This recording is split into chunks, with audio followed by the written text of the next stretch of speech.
Hey, everybody, welcome back to another episode of the Hemmings Hot Rod Barbecue. On this episode, we've got a bunch of people. We've got our very own Robin Audi from Hemmings. We have Mark Smyth of Smyth Performance, formerly of founded Factory 5 Racing back in the day, worked with Local Motors for a while, and now Smyth Performance is his thing. We also have Andy Hesterman, who was one of the first people to actually talk about the kits that Mark produced for vehicles that you might not have thought you wanted to convert into pickup trucks or utes. Guys, how are you? And does that introduction sound correct, or was I 100% off base? Dead on. Yeah, no, you've got it. It's a fun story. Okay. All right. So this is good.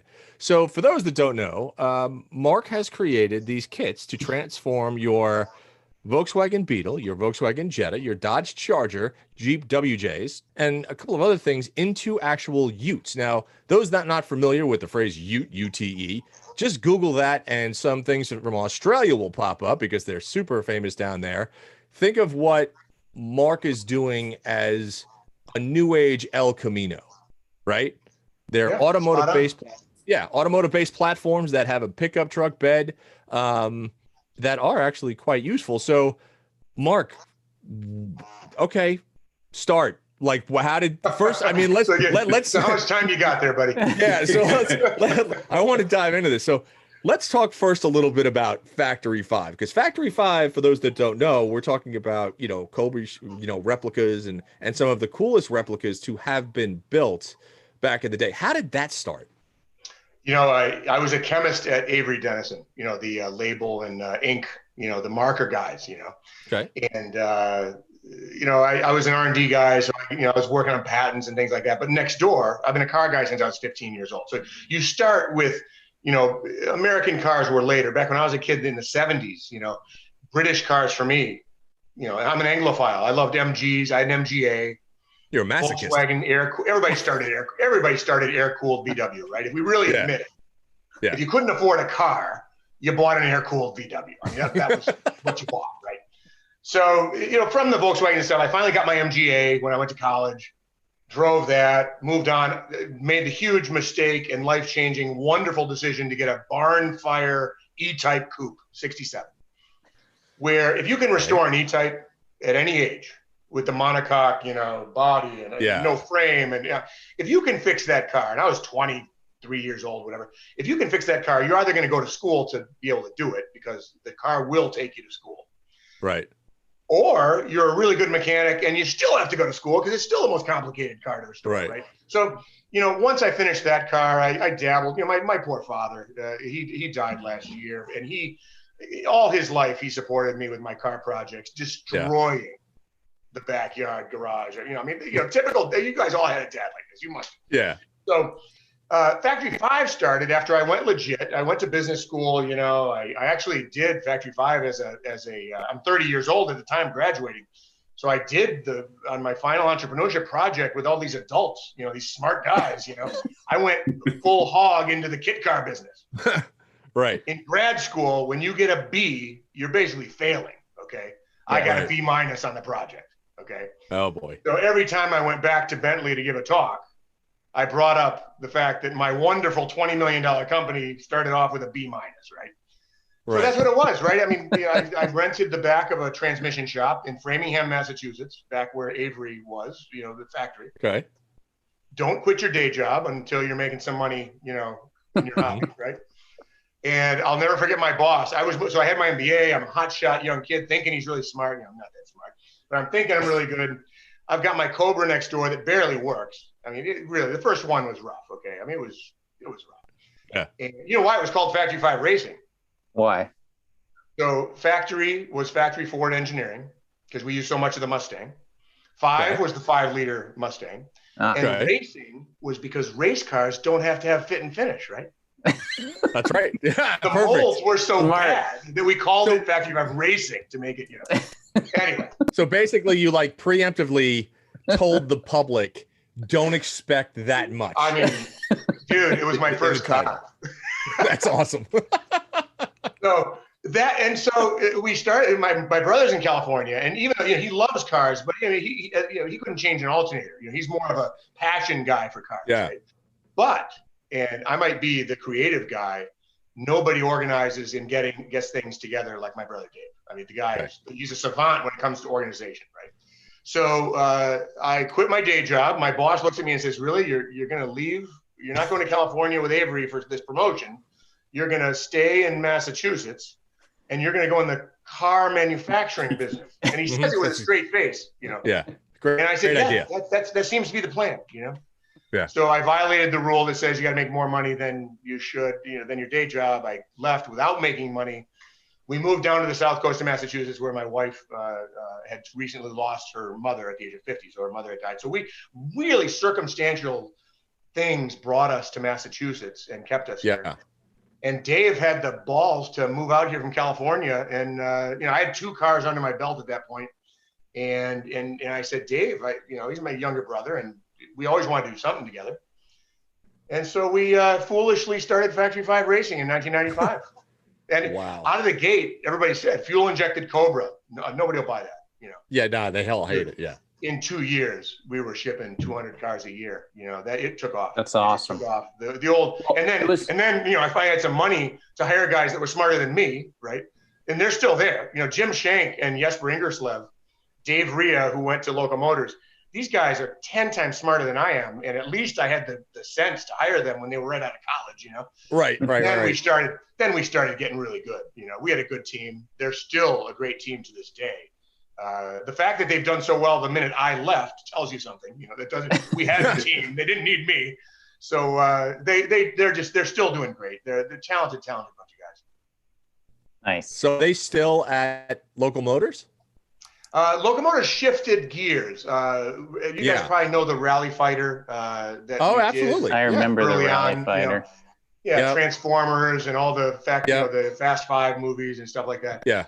It was Dave Ria was the brainchild behind the engineering. He was an engineer at Factory 5, very young guy at the time. He, in his head, he basically designed that entire car. I mean, I can say I helped, right? But it was Dave. It was the Dave Ria show, and Jay Rogers, who was the guy that founded Locomotives. You know, Marine, Harvard guy. Andy, you had the pleasure of hooking up with him the other day, I think. His family was very wealthy from Texas, but he had to make it on his own, and so he got a couple of $1 million early on. We gave him a place to work. You know, we got a founder's stake. I can't remember. It was like 20% of the company or something like that. That I learned quickly gets diluted when you raise money, right? Yes, it does. So Locomotives is a story unto itself, but Dave Ria was the person that designed the Rally Fighter, almost, I mean, the molding, the suspensions, and Mike Pisani was another engineer that we gave Locomotives with Dave Ria as our stake, you know, in the company. And then after the Rally Fighter, they did go through a few different permutations of what they wanted to do with the company. And they settled a few years ago on the autonomous shuttles. Okay. At which point I had just sold Factory 5. I got all this Locomotive stock, which, you know, private company stock is not worth it. You can't sell it, you know? Right. I found a way to get out, but I left the board of Locomotives when they decided to go autonomous. That's so far out of my skill set. Right. These were all big wigs, you know, the Bash family in Texas, all these billionaires were in. I was a little out of place, you know, as the VC guy. So I cut with, I love those guys. Jay is still a dear, dear friend. We just talked the other day. I wanted him to meet Andy because he's down in Florida now. So we talked about, but they've gone through a lot of different changes. I don't know how he does it. You know, it's a big money world, you know, computers and autonomous driving is. Oh, that's a whole other ball game. So, okay. So now you've been down that road, right? You Factory 5 started. Then you got into Locomotors. And then one day you said pickup truck. This is pickup truck out of a Volkswagen Jetta. So there's an in between step. Don't miss this one. So what is this? The G3F. And sorry, Mark. No, dive in. The G3F. I love that. Give him a G3F primer, because that really was the story when I was thinking of selling Factory 5. Okay. I mean, most of the people in this meeting aren't the kind of people that sit around all day. I mean, if you guys had a non-compete for 5 years? Oh. after selling your company and you're the R&D guy, you go crazy. I mean, yeah. Oh, sure. Oh, yeah. The G3F. Andy, go ahead. The G3F was a mid-engine car based on the Jetta because my non-compete said I could only work on Jettas. Are you serious? So what does everybody complain about with the Jetta? So you wait. So wait, hang on a sec. So you come out of building Cobras and Factory 5 cars. Carroll Shelby comes after you because Carroll Shelby. And then and in your non-compete, the only thing that you're allowed to work on are Volkswagen Jettas. So, well, Andy, I'll let Andy tell the story, but I started messing around, waiting to close on the company sale. We started. Then the financial crisis hits in 2009, right? Yeah. So my brother can't get financing. It's all. So here I am. I've given him in 2002 or so, we had been fighting. So I gave him the chief executive role about 2002, 2003, right? So I was already kind of out. I mean, I was in, but out. I was in bothering them. Still own the place, but, knew enough that I was heading out. Right. And the settling and winning the Shelby and Ford case was my final act, really, as a day-to-day, guy, right, at Factory 5. So in that in-between time, we were trying to get a deal to sell the company. Because my brother wanted it. I wanted to do something else because I love Cobras. I love those guys are family. Everybody who ever bought one, these are my kids. 10,000 Cobras out there. Every one of them, I know every nut and bolt. They're my cars, right? I don't have to own the company to call them my cars because I love those things, right? So 2009 comes along, we can't close, financial crisis. So I start keeping busy with power boats and diesel stuff. So I get all into high performance diesels for about 3 years there. And the Volkswagen diesels I got into, these Jettas, I started playing around with it.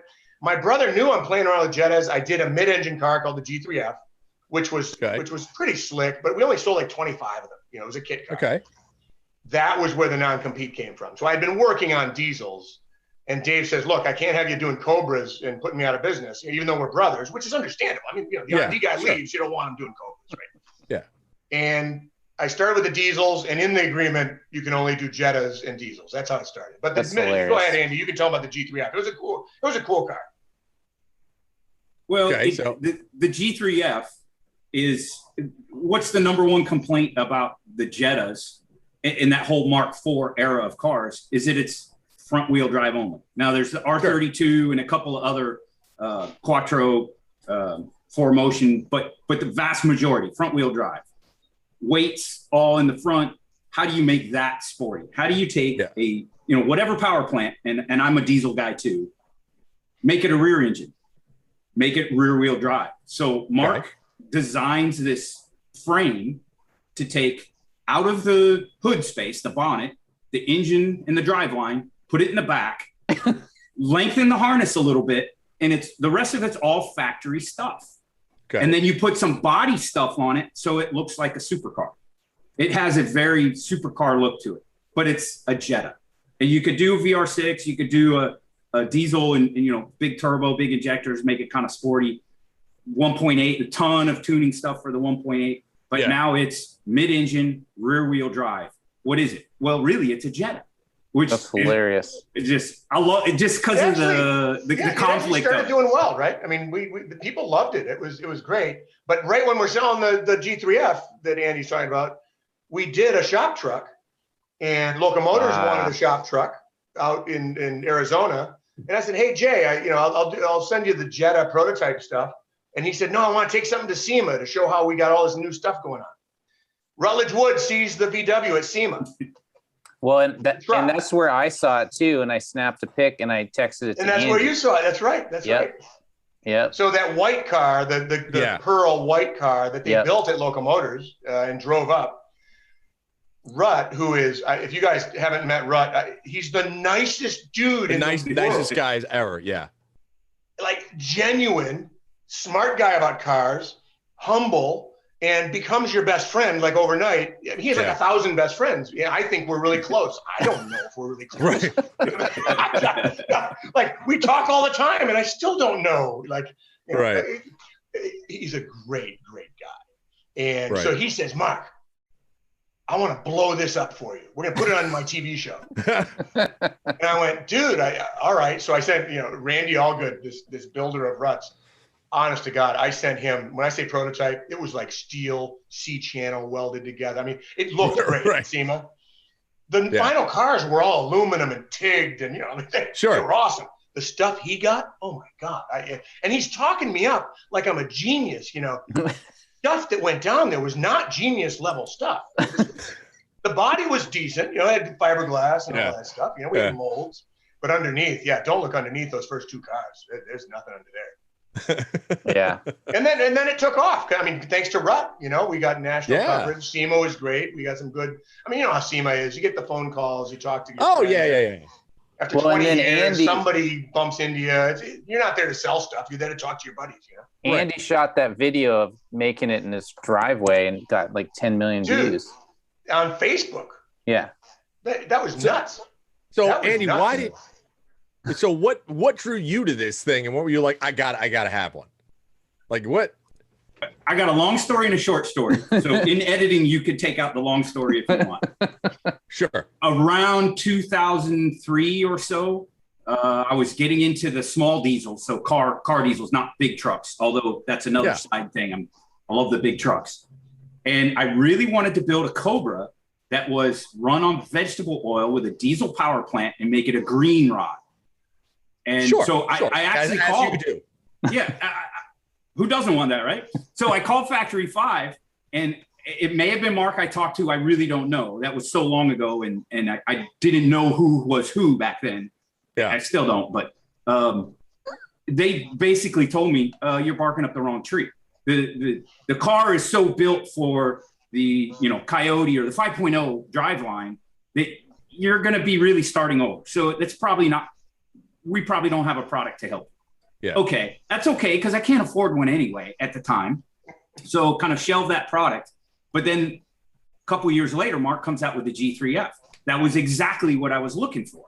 Okay. All right, awesome. So now Smyth Performance is in I'm tracking these guys. I'm moving a lot, so I still really can't do a big car project. And that's a fairly big project to. Yeah. I mean, it's not something you do in a couple of weekends. Right. But I'm following along and dreaming about the G3F. And when the diesel crisis hit, it wasn't a crisis, but the big price spike, 06-ish. Yeah. When diesel was $5.50 a gallon, I started doing vegetable oil. And I had an old Mercedes. I had a big Ford. And anyway. So back into VWs. And that's about when I started cogging along with the pickup. The twist there is that I was into the Mark I Volkswagen pickups, the stock, 79 through 82. Are they called caddies? The caddies, Yeah. But I got tired of trying to keep this old rust bucket, I really like AC. And when I was living in San Diego, it didn't matter. It didn't have AC, right? Right. And I'm getting a little older as time goes. We moved to Jacksonville. You cannot survive here without AC. No, you have to have AC. So I brought 2 of those with me and was like, oh, I need something else. And that's when Rutledge Wood and the SEMA show. So boom, done. And in fact, one of the pictures, we might put it up, was the last caddy I had in that first Smyth Performance one that I built. It was a silver and green one. Yeah. Got me. That's what wrote me in. That was your video. That was the video. Of the silver and green one went nuts. And that was fantastic. And so you've already got the modern car, but you're getting that small pickup, that Ute thing. Everybody's different, but it's actually a very practical vehicle for me. I go to the junkyard once a week. What better way to bring home a transmission and a couple fenders that you don't want to put inside a car because they're so greasy, right? And you don't need to drive your 18, 20 mile a gallon, 3/4 ton truck. Right, okay. So my question for you is this. All right. We live in the United States. We are the home of the pickup truck, right? There are 9 billion manufacturers making every single manufacturer's got a pickup truck. Every single one. So instead of going, you know what? I'm going to choose from one of the 9 billion pickup trucks that are already in existence, that already have air conditioning and cruise control and are structured to haul weight. You said, no. You nailed me. You got me. I'm gonna go another route and build one out of a Jetta, and that's the right way to do it. And apparently, Mark was the guy that said, "Oh yeah, I've got the kit for." Oh, I'm like a crack dealer. I think it's the funniest thing ever. Totally.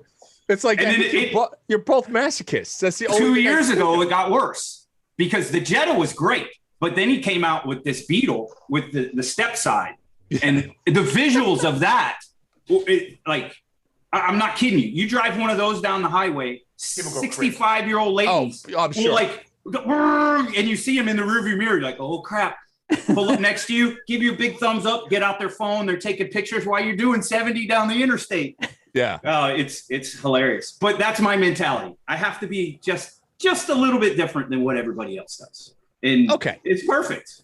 All right. So now I want to throw it back to Mark. So Mark, where did you listen? Because you did the Factory 5, you went with Locomotives. How did you say, yeah, there's a business case here? These things these are gonna go. Like, so if it was my choice, I think I spent 4 years on the G3F on the mid-engine. Okay. I do the first pickup truck. It's maybe 3 months or so to engineer this truck. You're only doing half a car. You're not doing any suspension stuff. It's a bed, and it's fiberglass, right? So when I did that first one, it was fun. It was a shop truck for me, the first black one. I said, there's 3 of the prototypes. The first one I retrofit the aluminum stuff to and sold to another guy, right? But I had my shop truck. And I love a 50 mile per gallon pickup truck was awesome. That really was. Oh, yeah. And so for me as a diesel guy, it's funny. Everybody can afford fuel. Like none of us are so broke that we can't put gas in the tank. Right. But there's this mental state that diesel guys have. And hybrid guys are probably the same way. I just don't have a hybrid. I don't know. Electric, maybe Tesla guys are the same way. I don't know. But you're driving along, and I get this from a lot of these 65, 70-year-old guys. Like, it's not the money. It's the feeling of not, they go like 800 miles on a tank, Andy, on these damn cars. Yeah. Like, it's insane. A 50 mile per gallon car with a 18-gallon tank is insane. Right? It feels good.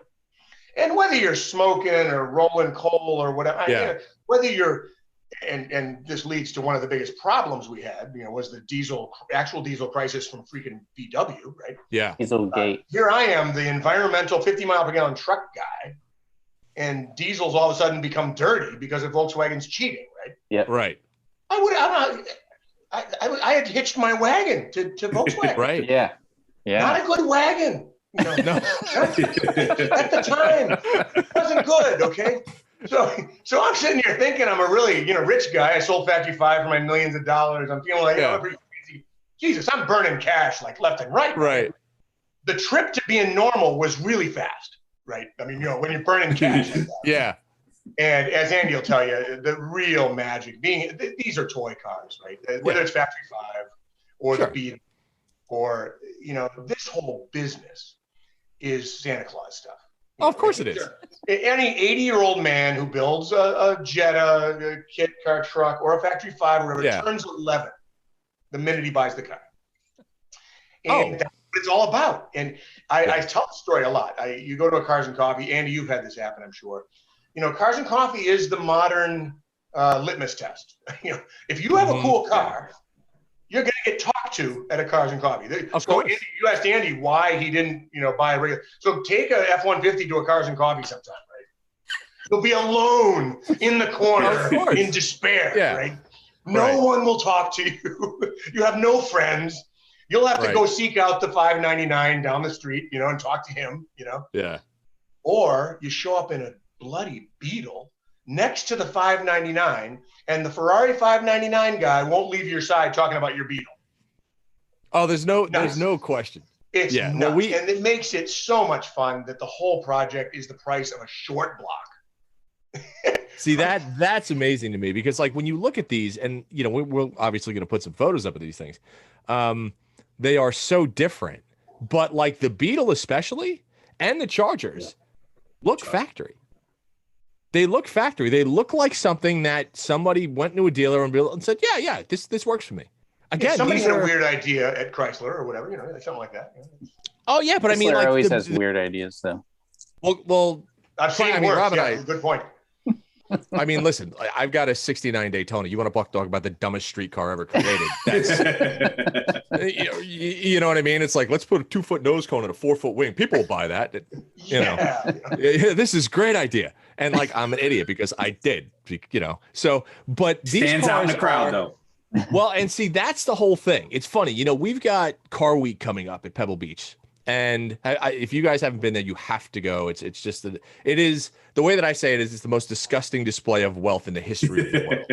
Right? You'll be sitting at any given street corner in Carmel, and there'll be like a Bugatti Chiron, and then there'll be like a 250 GTO on the other end, and then at any given street corner, there's like $170 million worth of rolling stuff, and people are just like, "Oh yeah, this is great," And so I love to go down. Just to your point, with the weirdest thing that you can find. Like my Daytona is big, it's matte black. I'll ride that down there and people will like grab their teacup poodles a little closer and get all freaked out. And like this year, like I've got a 76 GMC shorty box Vandura that's jacked up on 35s, right? And like I'm I'm gonna bring that down, and everybody's gonna be like, "Who is this dumb redneck?" And I look like this, right? So everybody's gonna make assumptions. I think it's the best thing ever. So, to your point about having something different, having something cool, having something that nobody else is gonna have, but that's gonna take a conversation to the next level and upstage everyone. These are amazing to me. These are just so cool, man. And you could drive the wheels off the bloody things. And I mean, what's a Beetle, Andy? $1,000? I mean, like realistically, you're starting with 150,000-mile cars. The Charger's a little more expensive now with this insanity, going on right now. But I mean, $5,000 gets you the best police car in the United States. Right. You're under $10,000 for the whole thing, and you're laying rubber for a city block. Right. And you look different than everybody else that's done it. So how did you morph from, was when you started this, right? You had the demand and you obviously said, the Beetles came out and the Jettas came out and you're like, all right, I'm on to something. So then you went on to, which came first, the Chargers or the WJs as far as increasing size a bit? So the Jetta was first. I quickly, when the non-compete was over, I kind of did the Mark V Jetta the last year of the non-compete. Just counting that even though it wasn't the original Jetta that I was in the non-compete, I figured my brother wasn't a complete jerk. He wasn't going to sue me or anything. He's a freaking Jetta. Right. So I did the Mark V real quick. The Mark IV still outsold it, 5-1. I mean, the Mark IV is kind of a cult car now, still in the VW community. Then I did the Charger. The Charger was first because didn't you do Charger, a Subaru in there? I'm still a V8 guy. I'm still the Factory 5 guy. Yeah. My Factory 5 customers, believe it or not, bought a lot of Jettas. I mean, these guys love diesels and stuff too, a certain percentage of them. Yeah. So the Charger came, then the Audi, and then the Subi, and we trickled down. The Beetle was actually toward the end, just before the WJ. The WJ was the last one I did, and that was only a year ago. I actually would have finished a year ago, but COVID hits, nobody can come to work, and blah blah blah. So the WJ, there's only like 25, 30 of them out there. There's not a lot of them out there yet because it just really launched in the fall, this last fall. Okay. So but the Beetle is the hit. The Beetle is the Charger is catching up, actually, after a few years. The Charger is becoming more and more popular, but there's nothing like the Beetle. On the wall here, I have 20 Beetles to ship. I've got 8 Chargers and a handful of Mark IVs and, things like that, right? It's Chargers and Beetles all day long around here. Wow. So let's talk a little bit about just the process and the installation, right? So if somebody is looking at these cars, whether it's a Charger, a WJ, a Jetta, Beetle, Subaru, it doesn't matter. What is this something? This is not or maybe it is, I don't know. This is not a weekend project. Obviously, you have to find a body shop that's skilled to do this, paint the whole deal. How does walk me through that process a little bit? I mean, Andy's probably, you do it for a living now, Andy. I mean, in general, you're right. It's body and paint. That's where your time goes. The bolting together of the car, the cutting and everything, it's really kind of fun. The whole cul-de-sac is going to come to your house while you cut it in half. Of course. That's fun, right? Oh my God, he's cutting a perfectly good Beetle that they were going to throw away. It's a perfectly good right, of course. Save the Beetles never came to mind. Anybody? Right. Save the water-cooled Beetles. Never heard it. Yeah, never heard. Right. Who likes a water-cooled Beetle? I don't like water-cooled Beetles unless they're trucks, and then I love them. Right. Right. Anyway, Andy, you can probably tell them how the thing goes together. It'd be better than anybody. I think that's part of the success all the way back to the Jetta is that this is, the kit, thinking about kit cars, whether it's factory fives or even those, it's not the Puma, but the Puma was actually production. But anyway, all the other kit cars, you're going to spend a year with all your weekends and evenings in the garage, right? Right, okay. Okay, maybe not a weekend, but not that much more. Right. And you can get it together in 40, 50 hours. Not complete, but built. And then you could take it to a body shop and get it painted. Gotcha. Or you can learn to do it yourself. Right. And it's a great way to do it. And Mark is actually doing a whole bunch of videos on how to, the YouTube phenomenon of how to, and we've kind of been tag teaming specific to stuff that applies to this, but also, how do you change the water pump or, some other maintenance stuff. Sure. But it really is something that you got to know lefty, righty, lefty, loosey, righty, whatever the one is. I mean, you got to know your way around a tool, but you don't have to be a mechanic. And that's the genius of these kits. To me, that's why I think it's a huge success. If you can't do a kit car, you can do one of these. So what was it like the first one that you built? What was it like looking at the parts that Mark shipped to you, getting the Sawzall out and being like, well, here goes. Was there any trepidation there? Be like, well, fuck it. I might as well just start cutting, the beauty of it is started with a Jetta, right? Yeah. You're starting with, if you mess up, you're out $1,000 because you go buy another one. But it's very tolerant. And there's really only one or two cuts that are critical. So if you're off an inch either way, there's only a couple places where it matters. And through videos and PDFs of instructions, it's pretty easy to figure that out. And a lot of it just saves you work down the road. If you're off on the roof cut, you got more body work to do, but you can fix it. And fiberglass isn't that hard to do. So you can re-fiberglass. Right. If you mess up or whatever the case is. But yes, and I've had two customers that's how they started. I'm scared to cut this car. Will you help me build this thing? Right. Like, okay, yeah. Well, I've cut 4 or 5 of them. Sure. Boom. And that's kind of part of how it grew. Okay. So for sure, when you're standing up there with the saw and you've measured 10 times and you're looking at that line, and you're like, you just got to do it. But it is a blast to take a Sawzall and cut the C-pillar. Absolutely. When you're just like, where it doesn't matter. It's fun. Andy, I always tell people ask about, my customers, I give them 2 things. Number one, it's the most complicated consumer product in the world, the kit car, because you can't build it for them. They have to build it themselves, right? And so not only are you in the car business, you're in the they got to do it car business, which means, oh my God, it's horrible, right? On the other side, you've got guys like Andy that fill the gap. And the real business is probably, if I was really smart, Andy and I would have a factory pumping these Beetles out because all the 75-year-olds in the country want a bloody Beetle truck. Right. Yeah. It's a very, very unique business, to say the least. The kind of person, and I say this all the time, I figure, a couple thousand, 3,000 kits out there by now, probably. Yeah. And every one of them is the kind of guy that wakes up in the morning and wants to cut a car in half. Like, this is a pretty cool guy for a customer. Right. Yeah. So I don't have, so I've made mistakes. I've sent stuff that, wouldn't fit, that I had to resend, regular business stuff that happens. Yeah. My guys don't even call me. Like, I'll mess up. And they'll just, oh no, I just cut it in half and I did this. And I'm like, I love you guys. I love you. That's awesome. And it's just the type of guys we sell to. I say guys, there's a few women too, but it's guys. And they're just the coolest guys you'd make friends with every one of them. Right. A couple of exceptions, it's humans, but these are great hot shit guys. It's just fun. Well, Andy, I love the fact. Oh, sorry. I was going to say, talk about the paint a little bit, because that's actually the part that would scare me the most. That's a great point. And how do you keep the cost down there? And I know, are you a rattle can guy now, or how's that work? There's there's a bunch of different ways to approach it.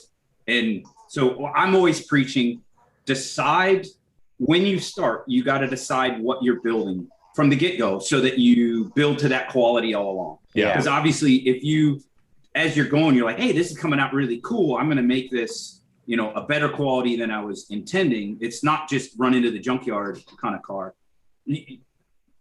There'll be problems. So you got to decide when you start, and you can always step down your quality. But the paint is the kicker, that in the end, it doesn't matter how well you did it. If you put a crappy paint job on it, it's going to look like crap, right? Yeah. Right. And that's the hardest thing for the average Joe to do. So use a paint shop. I mean, you can spray primer in your garage because you're going to wet sand it out. So if you get bugs, you get dust, there's you know, whatever. If you could do it in your driveway. And by the way, EPA says you can paint 4 cars a year and you're considered a hobbyist, and you don't have to get certified. Yeah, but that's probably not in California. California, you buy a spray can and like, you're going to prison.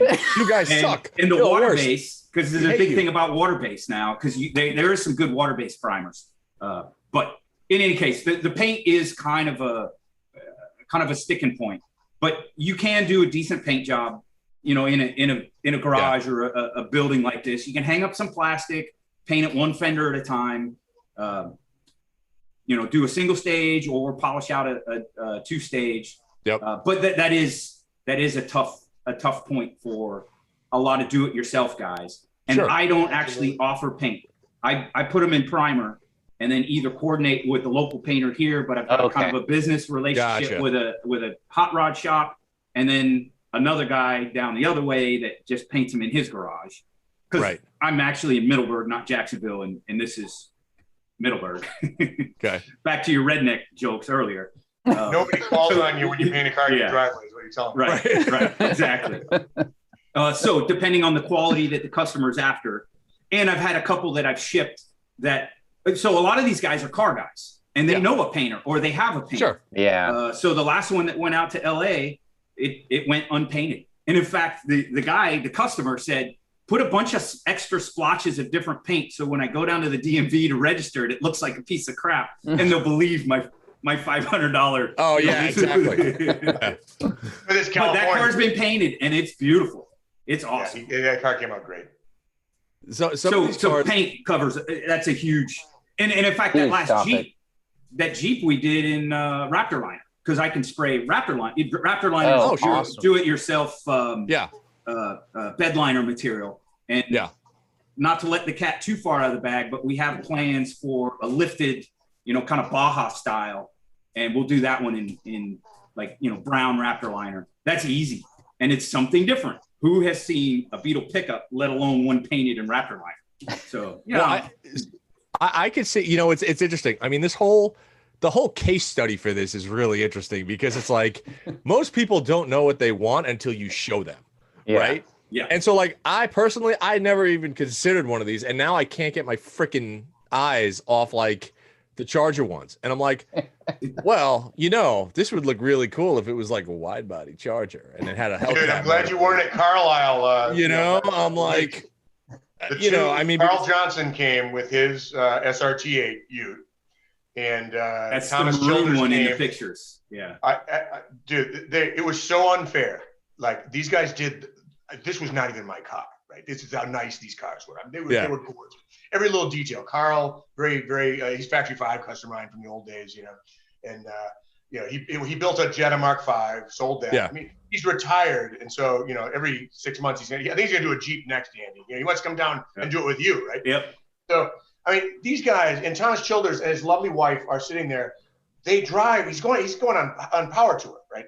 So these guys, like, Thomas is retired now. He did his yellow Super B, you know, 425 horse SRT8 drivetrain, right? Yeah. He's got the Super B yellow Ute sitting next to this bright red SRT8 Ute in the modern Mopar section. That's great. Now, I'm all disclaimer. I'm like you. I had a 68 Hemi Charger, right? Yeah. I'm like an old Hemi guy, not a new Hemi guy, although I'm a new one now, right?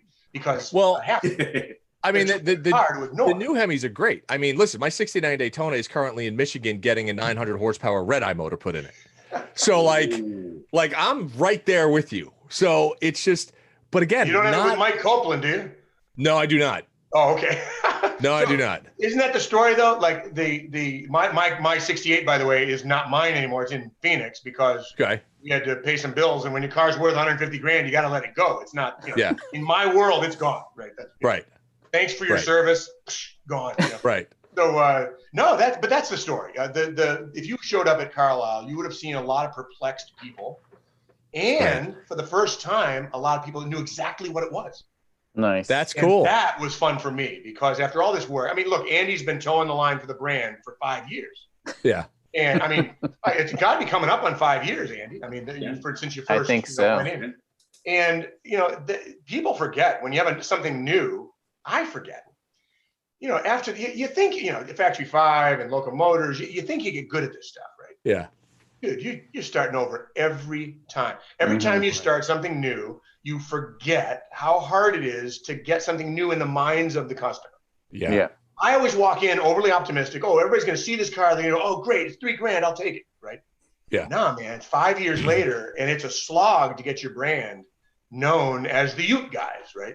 Sure. And now that it's happening, I look back and I say, man, I thought this would be 2 years in, not 6, you know? Yeah. But today's world, you're competing for that bandwidth with every single woman with a beautiful body, you know? Yep. This is what Instagram is, and you have to compete with that. Good luck, right?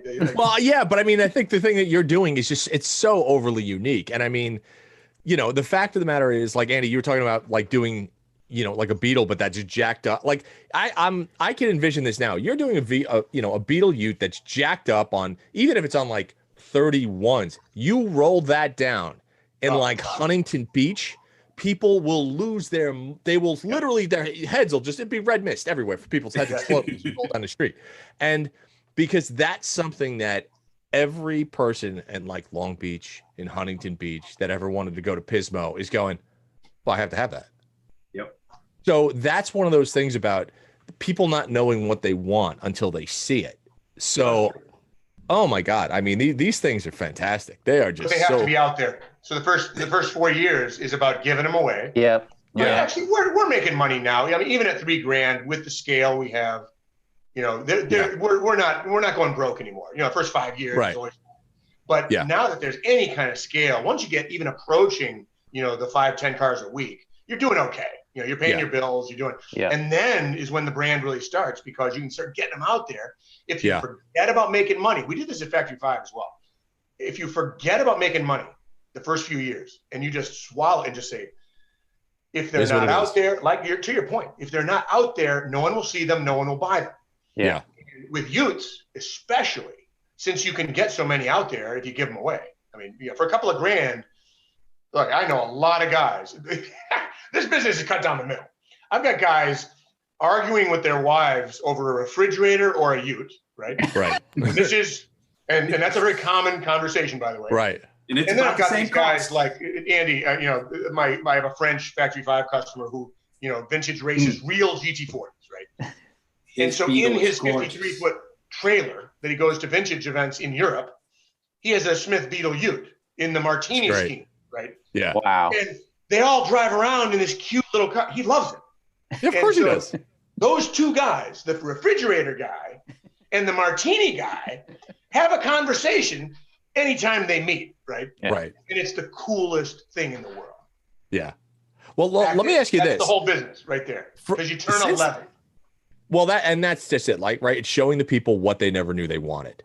Right. Which is fantastic. Now, as these are used from a mechanical perspective, do you rate these? Like, so for instance, if I wanted to buy one of these kits and I wanted the Beetle, the Jetta, or the Charger, right? And I've got a motorcycle, you know, that I wanted to throw in the back of this thing.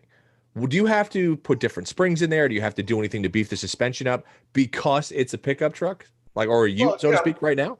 So because you're the San Diego, you know, or the California redneck, you'll understand. Yeah. You can do, you know, the air spring crowd is out there. You can always overload stuff. It'll hold up. The VWs, they are incredibly overbuilt cars. I mean, the same size car, VW, compared to a Honda is 400 pounds heavier. I mean, it's a better, heavier car, right? It's meant to last a long time. Sure. However, the math is really easy. The door sticker is the door sticker. What's the load capacity of the car? You took 200 pounds off, so you can add that back. So you can haul the same weight on the door sticker, but there's less cars, so you can add 200 to what they say is the load capacity. Most modern cars, even a Jetta, can haul 3 200-pound guys in the back. Oh, sure. When you're talking 500, 1,000 pounds, most of these cars, especially stuff like the Audi and the Charger, the door sticker will let you haul nothing. A Harley in the back. I mean, these are 700-800-pound payload cars all day long. That's great. And just because of the weight savings does get added to the payload because you took it off the car. Gotcha. But I didn't think about that. The math is very set. On the VW, the weak link is the solid axle on the Mark IV. The hubs, will bend and break off at a certain point, twice the road weight, whatever it is. All cars have a weak link, which is why there's a sticker on the door. That's all. Right. So I always tell people, follow the bloody sticker, that's it. Because you'll find that you can carry a lot of stuff. Right. So now, if you haul your CB750 and it's backwards and all the weight's on the tailgate, whether it's a Ranger or a Smyth Ute, you're going to mess up the tailgate, number one, because you put a piece of plywood on it in any truck, right? Yeah. But if the weight's all the way in the back, it's obviously 400 or 500 pounds max. Sure. If it's toward the middle of the car, you can pretty much do whatever you want. There's a lot of, and the Charger, I'm amazed. I mean, the Charger, I'll bet you is not just a half-ton truck. I'll bet it's a little more than a grand. Wow. If you don't lower it in the weeds, stuff like that. Mike, I think you need one of these Chargers. Dude, well, this is annoying to me, actually, right now. Because I've been staring at this stupid red one here, and I'm like, how do I go to my wife and be like, yeah, we should probably get a 9th vehicle? The problem is, like, everything we have is under some kind of constant flux of modification. But I'm looking at this, and I'm like, no, I do have a Honda motorcycle in the backyard that I could probably haul around in this thing with no problem. So now, of course, I'm justifying the fact that I actually already own a motorcycle. Well, I obviously need to haul it somewhere as opposed to get my big ass on it and ride it somewhere. Right. So it's just, but these don't do that. That's the dark side. You don't want to use your toys. That's no. But I'm envisioning this as like, I used to have an SRT8 Magnum, back in the day. And I could totally see lopping the back of the Magnum off with that front end looking like, oh my God, how cool is this? Yeah. These are great. That front end interchangeable between the Magnum and the Charger? It's a 300. I believe it's a 300 front door. Yeah, I think it's a 300. So okay. There's a couple of guys. There's a couple of really smart guys out there, 4 or 5. But they, the front fenders and the doors stay the same. They continue the crease. So if you're putting a new Charger front end on an old Charger, right? Yeah. They continue the crease on the old car, so you don't have to change the doors, right? Gotcha. And so they keep the front fender like 80% of it, and then they take the wheel arch and the nose that fits the new hood. Yeah. It's a lot of work, but it really looks good. Well, that's one of the fun things is every one of these platforms has a base model, and then like for the Chargers, you got the 2.7 V6, and then you got the SRT8. Sure. The Jettas, the same thing. You got the 2.0 piece of crap, and then GLI or whatever. Right. And the aftermarket stuff all still fits. So I mean, there's already. You want to do something even a little more different because now there's 100 guys out there with another Beetle, so I got to do something different. Right. It's all available. Sure. Do rocker sills or whatever you want. Engine tuning, suspension, wheels, what have you. I enjoy that. Okay, so let me ask you this, Mark. I'm going to start with you first. All right, so you're obviously producing these things. The response to them is just outstanding. What's next? Like, what have you looked at and been like, yeah, I'm definitely cutting that in half. Like, what's the next? What's the next one? So I've got, and I must say, when a guy like Rutledge Wood does you a favor, like he did, when I text him, I go, dude, what do you think about because he's Toyota rep, right? Yeah. And so I go, dude, what do you think about the Prius? I said, is there anybody hot rodding the Prius? Oh my God. Well, this is like a couple of years ago. Because I gotta see if there's anybody hot rodding the thing. Basically, is anyone in the world have a cool one? Yeah. And the answer is no. No. Okay. There might be one guy, but then I'll ask him because I get a lot of emails from guys saying, "Hey, I'll use a great example. The Scion XB is a cult in the making. I'm not a Toyota Scion guy. Okay, I can become one overnight if it sells, right? But I'm not one right now.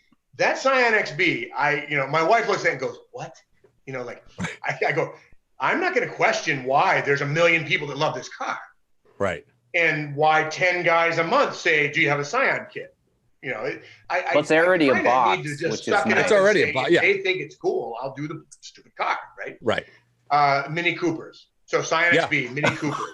Sure. Anything that's got that group of passionate people, what you don't want to do. And I'll give you a great example. The Audi A4 Ute that I made is still my favorite car that I've made. Visually, funkadelic, funny lines. It's unique even among Smyth Performance cars as far as how it looks. Right? And it pulls it off in person, like you were saying. I don't want it till I see it. That car in black with air ride and funky wheels and a 2.0 T that you bought the car for $2,000, right? Yeah. They last 300,000 miles. Their interiors look like a 50,000 mile car at 300,000 miles. They're incredibly built cars that have a lot of problems and people sell them, right? Yeah. Audi guys, even though I thought they were VW guys, they're not. Audi guys don't cut cars. I don't care if it's $1,000 Audi. They won't do it. Have you guys ever been? I'll confess and say I have a twin turbo V12 Mercedes XL600, right? The older one, 2003. I got it for a bargain, right? I was going to say that's brave. Something. That's brave. It's a V12, right? So, let's put 2 turbos on it. It's a V12 with 2 turbos. Nothing's going to go wrong with that car. Right? That would be great. Have you guys ever been on the Mercedes forums? Now, I've never been because I'm not a Mercedes guy, right? Okay. Everything that Mercedes does is perfect. Perfect. They suck. Oh, well, that's so have you ever the cars, not the people. But nobody will mess with the German engineering, right? VW guys will take the saw out, cut the car in half, and let's roll, right? Yeah. There's a little, so I have to be sensitive. So the Audi, which I thought would sell because it's a great car, 4-wheel drive, I sell one a month. Wow. Which is fine, but I never would have done the car, if it was gonna be one a month. So, but now translate that to Mini Coopers. They'd cut the car in half. VW guys, cut the car in half. Charger guys, where do you want me to cut? Who wants a 4-door Charger? Nobody wanted it when it was new. That's true. They made a mistake. They put 4 doors on it. You're a 69 It looks so much better as a Ute. Bad idea. Make it 2 doors again. We're all happy. Right? Now it's cool. So it is very. So I'll test concepts like the VW. Yeah. I knew I wanted one for myself. And I go, you know what? The whole retro bug thing. How can it fail to a certain point? Like I didn't think it would sell, 500 cars a year. I didn't think that, but I knew it would sell enough. And I said, you know what? The niche stuff is where the business is. It's not what the most popular. A Camry would not. It would probably sell to the same 20 guys that want it every year and then stop. Yeah. Because it's not about being rational. It's about being fun. Yeah. And fun and rational are oftentimes at odds, as we all know. Sure. Whether it's a bike that doesn't work or a car that doesn't work. Most of us, by the way, the SL600 is in my garage for a year now because of a little plastic clip in the shifter that won't let it get out of gear. Anyway. But nothing about what we do in this world. That's what I always tell people. Nothing about what we do is rational. Right. Yeah. I mean, Rob and I have this conversation. Like, I feel like it's on like a daily basis. Like he'll email me something and I'm like, what? No. Just that's a hard no. And then he'll email me something that's so much stupider than the previous thing he emailed. And I'm like, well, you obviously have to buy that. That's awesome. You're a genius. That's awesome. That's the greatest thing ever. Of course, I want to mortgage the house so I can fund this stupid thing. That's it. And so when you pick a car to do a Ute out of, that's the game. Is finding niche groups of guys that you think are going to dive in because if they do, like the Beetle crowd. And by the way, the Beetle crowd is not a Volkswagen crowd. I thought it would be. Interesting. The magic of the Beetle is the 65 and up guy that used, and by the way, these are not rookie car guys. I mean, you've sold cars, Andy, to older gentlemen that just don't have the time or that bad back or whatever. They used to be hot ticket guys in the car business. Yeah. Like these are, and I have to ask him. It's like the Martini guy. I had to ask him. I think, why are you buying a Beetle? I know you, dude. And the guy goes, my wife loves it. My kids love it. I love it. And more important than anything, of all my special cars, I can toss the keys to anybody. It doesn't matter. They can, for a day, become what person. I am, which is this passionate car guy. And they get to experience it. So, and they talk about their kids. They're not talking 16-year-old kids. They're talking 50-year-old kids. They're my age. And so they can toss the Beetle to their 50-year-old daughter. Yeah. Magic, right? And then she gets to go to Cars and Coffee for the first time in her life, have fun. And that's the magic. It really is. It's just fun. These are amazing. So, all right. So Andy, what's next for you? What would be your dream Ute that you could build? Well, I'm a car guy, so I have about 15 dreams. Of course. But the jacked up one we were talking about, I've got a Audi TT floor pan. So 4Motion, lift, roof rack, lights, all that redneck geeky stuff, but it's the Beetle. So that's one of them. The Jetta wagon, the sport wagon, the Mark V. So the Mark IV and the Mark V, the Mark V gets kind of badmouthed in the VW circles. It's kind of the forgotten era of cars, but it is a much better car than the Mark IVs. Don't get me wrong. I love the Mark IVs, but independent rear suspension, it rides better. The Dieselgate engine, I love that motor. That's a fantastic motor. So the Jetta Sport Wagon, all the way up to 2014, is a Mark V, even though it's labeled as a Mark VI. Okay. So Mark's kit will fit on it. So I've got a wagon that I was planning on cutting, but my wife has adopted it, so I don't get to cut it yet. But so that I built a Mark V that was for me to tow cars up from Orlando, because I'm always looking for low mileage Beetles. Yeah. You go to the villages, the the snowbirds, and all that. That's where I find them. And I would tow them up with this Mark V with that 2-liter diesel motor. It was beautiful. It handled it like a dream. But this guy from Texas wanted one. So I quoted him a little bit high, and he said, "Okay, when can you ship it?" And I was like, I sold my car. So now I got to build another one. Classic. Of course, the SRT8, I've been shopping for a nice SRT8 in my price range, because that's just that's a completely different community than the little pieces of crap I normally deal with. Right. So there's a few of them. That WJ came out really cool. The tan lifted one. Did you ship that off to Hawaii or something like that? Yep, that's in Hawaii, cruising down the beaches now. Andy, that WJ. I mean, I when you were up here, I never finished my red one because it was a prototype car. I thought I would throw it away. I bought it for $800, right? And so I do the kit on it, I do the body, I do all, and these guys came up and helped me with a 4 Beetle build, that we started with, and so we're doing all that. And I drive this car every day now. And I don't know why it's my favorite car right now. Like I use it, obviously, but it's really easy to drive. WJ is a great car. Oh, listen, I daily a 2002 WJ. Dude, I have a straight 6. I have never had the V8. Straight 6? No. That's a great motor. I will take a straight 6. I mean, being a Jag guy, of course, like from the old days, obviously.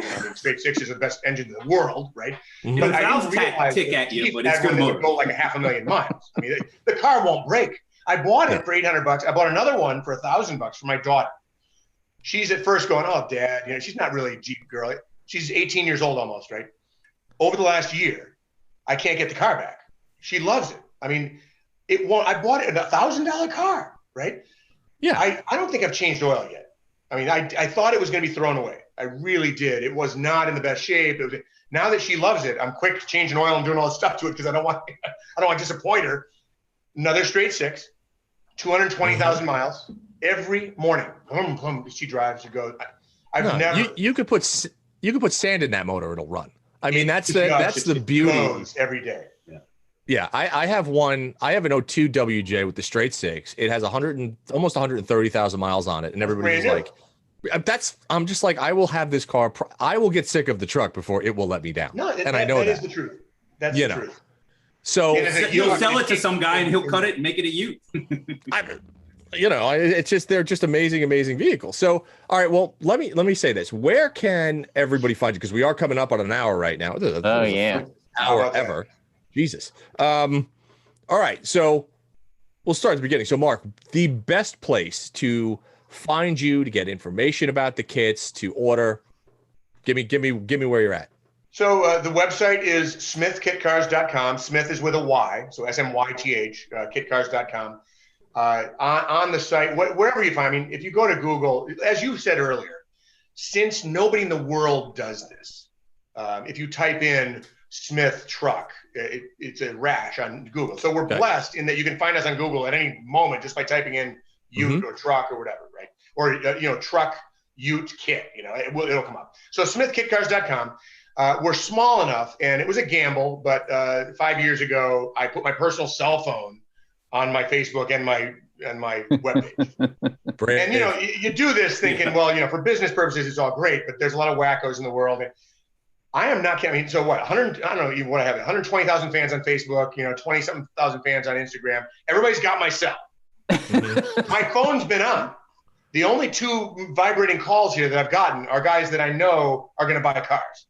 Right. I get 0, other than thank God for the legislation. I'm an anti-legislation guy, but by doing this with the robocalls, my calls disappeared. I love this. This is whatever they did to make everything go away worked, right?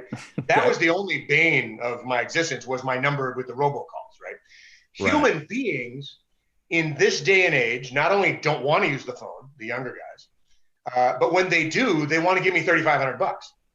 So every one of those, that's good. That's really good. So I still answer the phone myself. So the answer to your question is good. You can go to the website.